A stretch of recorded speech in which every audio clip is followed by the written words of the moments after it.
আমি একটা কোনায় দাঁড়িয়ে দেখছিলাম দুটি ছেলে গেরুয়া বসন পরে মন্দিরের সিঁড়ি মুছছিল।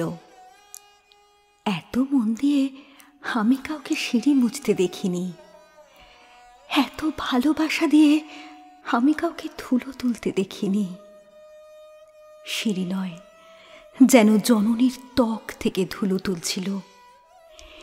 এইভাবে কেউ সিঁড়ি থেকে ধুলো মুছতে পারে এ আমি কোথাও দেখিনি।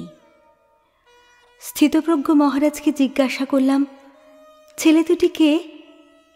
মহারাজ মৃদু হেসে বললেন, একজন নিউক্লিয়ার ফিজিসিস্ট, একজন IBM-এ 6 লাখ টাকার চাকরি ছেড়ে এখানে এসেছে, সিঁড়ি ধুতে এসেছে।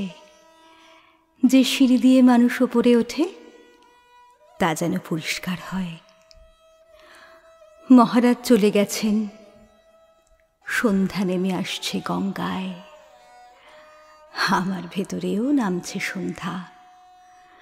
সারা পৃথিবীতে এত সিঁড়ি, সিঁড়িতে সিঁড়িতে এত দাগ, এত ক্রোধ, এত অপমান।